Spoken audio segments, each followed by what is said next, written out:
Olá, meu amigo, minha amiga. Por que eu não tenho sido respondido nas minhas orações? Por que tem se demorado tanto, os resultados, a resposta de Deus? O que eu tenho deixado a desejar? O que tem acontecido? Talvez isso seja a pergunta que você tenha feito, devido a você ter buscado já os resultados para a sua vida e até agora não ter tido a resposta. Uma coisa é certa, meu amigo, minha amiga, nós temos que permanecer firmes, nós temos que permanecer confiantes, porque os resultados eles vêm. Se você deseja colocar o seu nome para a oração, nós estaremos realizando uma oração em favor de todos no decorrer deste vídeo. Estaremos orando em favor da sua casa, do seu lar, da sua família. Eu tenho a certeza que Deus estará abençoando grandiosamente a todos. Você pode colocar o seu nome aí nos comentários. Se você ainda não se inscreveu no canal ainda, se inscreva. Isso vai ajudar a fortalecer o canal. Se você tem gostado dos nossos vídeos, compartilhe com as pessoas. Dê o seu like, ative o sininho. Nos próximos vídeos que estaremos apresentando, o YouTube estará também sugerindo para você. A palavra de Deus fala aqui no livro de 2 Reis, no capítulo 3, do versículo 4 em diante, aonde diz assim, Eliseu, que era um profeta de Deus, prediz a vitória sobre Moabe, sobre os moabitas. Aqui diz assim a respeito de um rei chamado Jorão, que reinou no lugar de Acabe. Jorão era um homem cujo qual ele tinha suas crendices, ele fazia, vamos dizer assim, as suas simpatias, ele cria, na verdade, em outros deuses, que não tinha nada a ver com respeito ao Deus, Criador dos céus e da terra. Infelizmente, muitas são as pessoas que elas têm dado crédito a tudo quanto é falado para elas, e elas têm deixado a desejar, por isso elas não têm tido a resposta. Por quê? Porque nós temos que buscar o resultado naquilo que é verdadeiramente com respeito à questão da manifestação do poder de Deus em nossas vidas.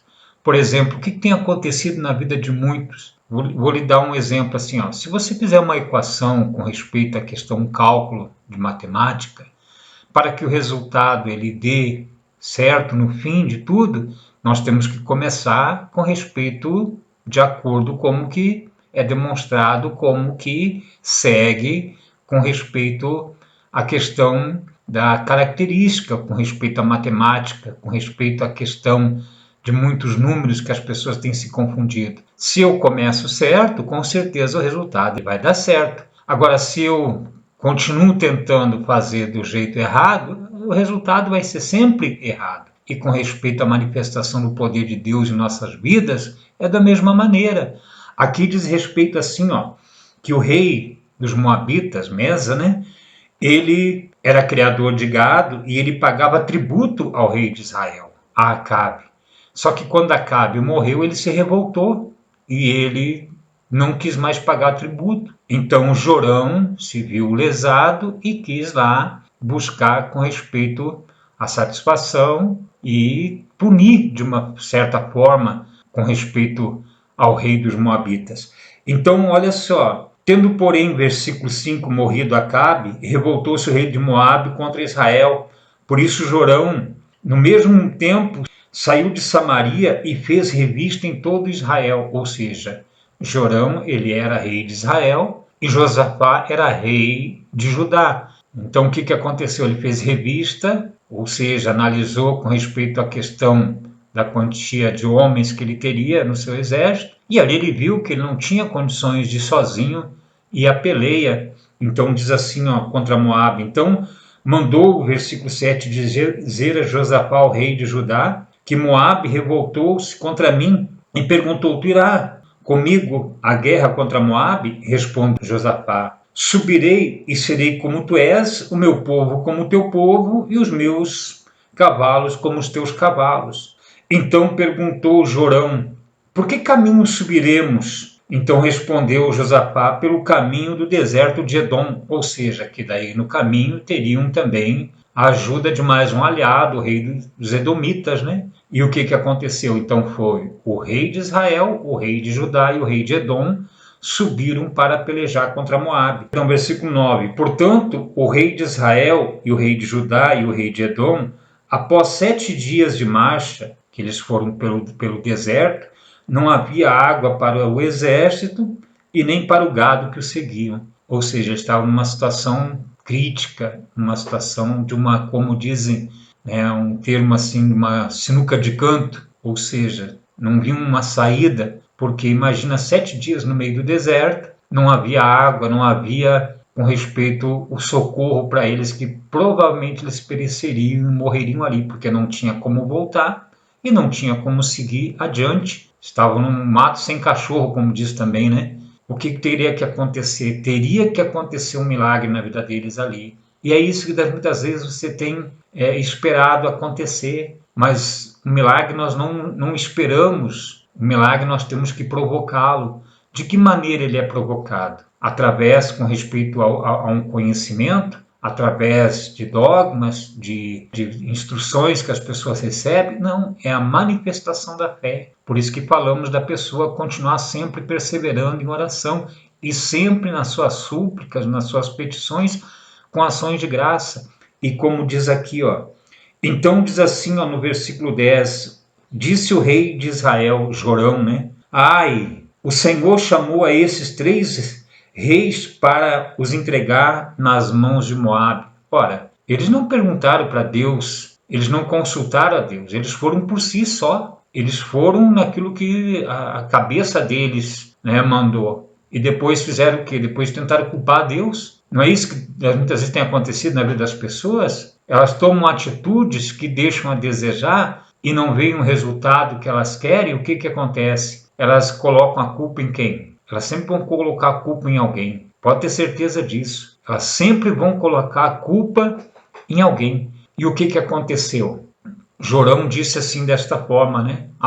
Que foi Deus que fez aquilo ali. Ora, Deus não tem causado problema na vida das pessoas. O problema na vida delas é elas que fazem as más escolhas. É elas que tomam atitudes que não deveriam muitas vezes tomar. O resultado é que nem uma equação, é que nem uma soma, né? Um problema de matemática. Se a pessoa começar errado, qual é que vai ser o resultado? O resultado vai ser sempre o mesmo. Aí a pessoa vai lá e tenta começar novamente, desde o princípio, e ela começa errado novamente. O que vai acontecer? Vai dar errado de novo. Agora, se ela começar a fazer aquilo que é certo, com certeza o resultado vai ser também positivo. O resultado vai dar da forma como que tem que ser. E olha só, então perguntou Josafá, olha aqui que Josafá já olhou de outra maneira, já não olhou com os olhos físicos, já olhou com olhos espirituais e disse assim, não há aqui algum profeta do Senhor para que consultemos o Senhor por ele? Então respondeu um dos servos do rei de Israel, aqui está Eliseu, filho de Safate, que deitava água sobre as mãos de Elias. Ou seja, Eliseu era discípulo de Elias, na verdade ele era o jovem, né, o rapaz, o moço que estava ali sempre auxiliando a Elias, que foi um dos maiores profetas de Israel. E o que aconteceu? Então disse Josafá, está com ele a palavra do Senhor. Então o rei de Israel, Josafá e o rei de Edom desceram a ter com ele, ou seja, foram até onde Eliseu estava. E como Josafá disse, está com ele o quê? A palavra do Senhor. A palavra de Deus está com quem?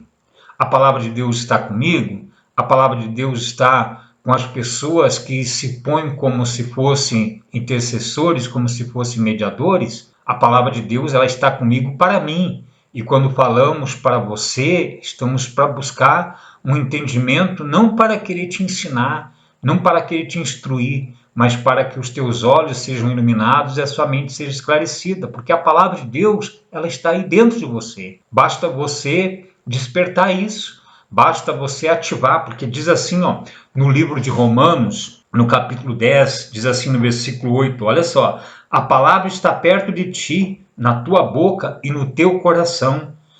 Isto é a palavra de fé que pregamos. E se com a tua boca confessares Jesus como Senhor, e em teu coração creres que Deus o ressuscitou dentre os mortos, serás salvo. Aqui não está se referindo à salvação com respeito à vida eterna, porque a salvação com respeito à vida eterna não é uma escolha nossa, não é uma decisão nossa. Isso já está determinado pelo próprio Deus, porque quem é de Deus é de Deus. Aqueles que são o espírito revestido de carne, o dia que o coração parar, o dia que lhe faltar o ar, né, o dia que a pessoa recebeu o chamado de volta, a carne vai tornar o pó e o espírito torna para Deus. Mas a palavra de Deus, ela está dentro de cada um de nós. Mas como diz aqui, então, Josafá disse, a palavra do Senhor está com Eliseu. Então diz assim, ó, no versículo 13, então Eliseu disse ao rei de Israel, que tenho eu contigo? Vai aos profetas do teu pai e aos profetas da tua mãe. Porém o rei de Israel ainda insistiu, não, porque o Senhor é quem chamou esses 3 reis para os entregar nas mãos de Moabe. Ora, se ele estava falando assim, ó, vai aos profetas da tua mãe e do teu pai, como é que poderia ser Deus que teria levado eles àquela situação? Ou seja, na verdade, eles eram pessoas que criam em outros deuses, e criam em deuses feitos por mãos humanas, que têm ouvido e não ouvem, que têm olhos e não veem, têm boca e não falam, têm pés e não andam, né? Som nenhum lhes sai da garganta. É nisso que muitas das vezes as pessoas têm crido, e não têm crido realmente no Deus verdadeiro, no Deus criador dos céus e da terra.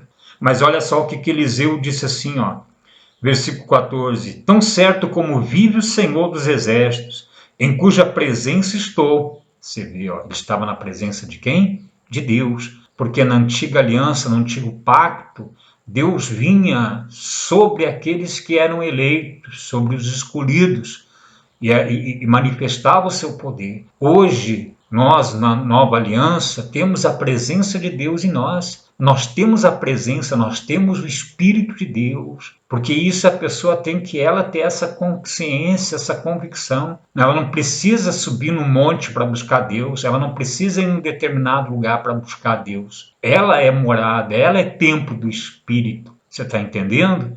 Não precisa a pessoa ir num espaço físico, né, num lugar construído pela mão dos homens, que das muitas vezes aquele lugar outrora era até um antro de perdição, e hoje dizem que ali é a morada, é a casa de Deus, como muitos dizem, é a última porta que Deus abriu. Ora, a obra de Deus ela já foi concluída, ela já é de antemão, desde antes de tudo existir. A obra de Deus é única e perfeita, nós temos que crer naquilo que Jesus fez por nós, os méritos pertencem a Ele, não é atribuído a cada um de nós. Isso é a pessoa crer, porque a palavra tem que estar desta forma. Dentro da pessoa, ela tem essa convicção. Eliseu disse, se não fosse Josafá que estava ali, ó, diante dele, ele não contemplaria, nem daria atenção para o rei Jorão. Então disse assim, ó, no versículo 15, disse Eliseu, trazei-me um tangedor. Quando o tangedor tocava, veio o poder de Deus sobre Eliseu. E ele disse assim, ó, no versículo 16, assim diz o Senhor, fazei neste vale covas e covas.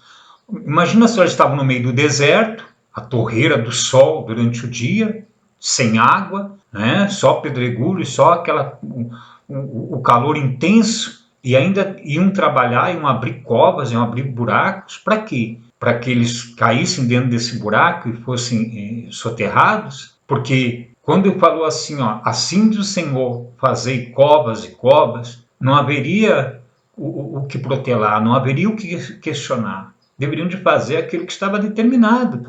É como temos falado para as pessoas, elas querem resultados na vida dela, mas elas vivem uma vida, né, desleixada, uma vida promíscua, querem viver segundo o que pensam, que imaginam, não agem de uma forma com coerência, não há uma vida com um caráter exemplar. Quando nós fazemos aquilo que é do agrado de Deus, o poder de Deus se manifesta na nossa vida. E diz assim, ó, porque assim diz o Senhor, não sentireis vento e nem vereis chuva, todavia este vale se encherá de tanta água que bebereis vós e o vosso gado e os vossos animais.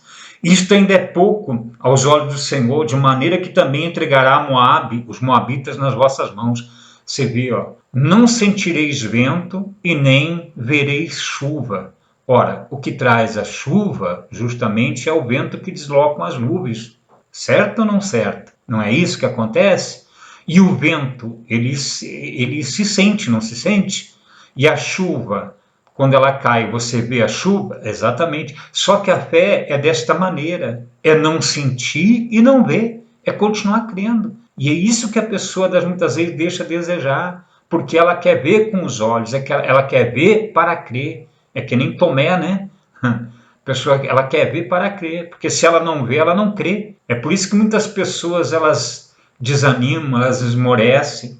Por que elas esmorecem? Porque se elas não verem de imediato o resultado em suas vidas, elas consideram que Deus não é com elas. Ora, Deus é com aqueles que realmente mantêm essa confiança, essa perseverança. E ele disse: não vereis, não sentireis vento e nem vereis chuva. E o resultado veio, e diz assim, olha só no versículo 20: pela manhã, ao apresentar-se a oferta de manjares, eis que vinham as águas pelo caminho de Edom, e a terra se encheu de água. Imagina só, eles estavam no meio do deserto, eles passaram por aquele lugar, por Edom, né, que era próximo ao deserto. Como que veio a água daquela maneira? Foi uma empresa de abastecimento que enviou aquela água? Você vê, ela veio pelo caminho do deserto, ou seja, acontece coisa extraordinária na vida da pessoa que crê. E ali a terra se encheu de água e eles fizeram o quê? Eles recobraram forças e foram e venceram os moabitas, porque Deus entregou nas mãos o resultado. Você vê que ao apresentar as ofertas de manjares, não está se falando aqui em sacrifício, não está se falando aqui em pagar preço, não está aqui se falando da pessoa pegar um envelope para fazer um propósito, para ela, né, entregar tudo em cima lá de um local elevado, com respeito, que considero que ali está sendo feito um sacrifício, que está a pessoa colocando a vida dela na mão de Deus. Imagina aqui, eles apresentaram essas ofertas manjares. É isso que falamos quando a pessoa, com ações de graça, ela em agradecimento já, com essa consciência, com essa convicção de que Deus é com ela. Ou seja, ela não fica protelando, questionando, ela confia e o resultado vem.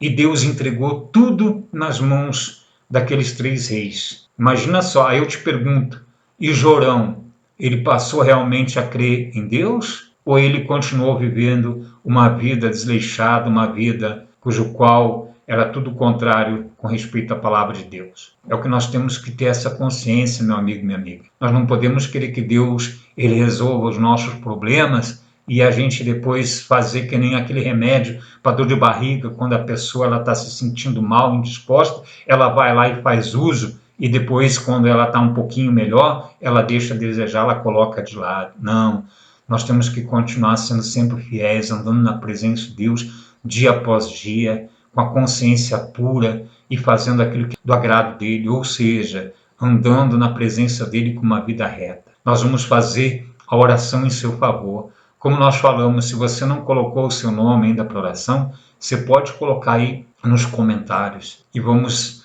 fazer esta oração já agradecendo por tudo aquilo que Deus ele tem feito e operado em nossas vidas e por aquilo que ele há de fazer. Tá certo? Senhor nosso Deus, nosso Pai, graças te damos, Senhor, por tudo, pelos teus feitos e maravilhas em nossas vidas. Porque o Senhor, meu Pai, tem nos abençoado com todas as bênçãos. Já está tudo já determinado pelo Senhor. E já deu tudo certo na vida deste homem, desta mulher, na vida dessas pessoas. Já deu tudo certo, meu Deus, na família, no casamento, no lar, na vida financeira, econômica. Que esta pessoa, meu Deus, seja próspera, bem-sucedida em tudo. E também, meu Deus, que ela receba saúde e vigor físico, porque assim, meu Pai, já está determinado pelo Senhor. O Senhor, meu Pai, não é homem para que minta, nem filho do homem para que se arrependa. O Senhor, meu Deus, com certeza, assim como deu o resultado para aqueles homens que estavam ali numa situação difícil, meu Pai. Por quê? Porque o Senhor, meu Deus, não levou eles para aquela situação. E talvez, meu Deus, se a pessoa tenha se encontrado, meu Pai, numa situação difícil, acamada, enferma, num leito de dor, talvez ela esteja, meu Deus, passando por uma situação difícil no que diz respeito à parte financeira e talvez também, meu Pai, na vida, no seu lar, na sua família, mas, meu Pai querido e amado, com certeza tudo já passou a se fazer novo, já deu tudo certo na vida de cada um deles, pois assim nós entregamos tudo em tuas santas mãos e também, meu Pai, por esta nação, por este país, por todas as autoridades, meu Pai, que venham ser justos e honestos, venham fazer, meu Deus, com que as pessoas possam ter benefício e venham reinar, meu Deus, de uma forma coerente, de uma vida justa, meu Pai. Nós entregamos tudo em Tuas santas mãos, já deu tudo certo, para Teu louvor, Tua honra e Tua glória. Muito obrigado por tudo. Obrigado, meu Deus, pela nossa existência. Obrigado por sermos eleitos do Senhor, pelo Senhor já nos escolher desde antes da fundação do mundo e também, meu Deus, por todos os resultados. Que esta pessoa, meu Pai, venha ver na vida dela a manifestação do Teu poder, que ela venha, meu Pai, ter essa convicção, não sentindo e não vendo com respeito, meu Pai, com os olhos físicos, mas crendo dentro dela, porque a Tua palavra já está com ela. Muito obrigado por tudo. Te louvamos, te agradecemos em nome do Senhor Jesus. Amém e graças a Deus. Então, meu amigo, minha amiga, para você ver, o resultado, ele está aí já, diante de você. Se não tinha acontecido, continua confiando e crendo. Como nós dissemos, estaremos juntos numa próxima oportunidade. Um grande e forte abraço a todos.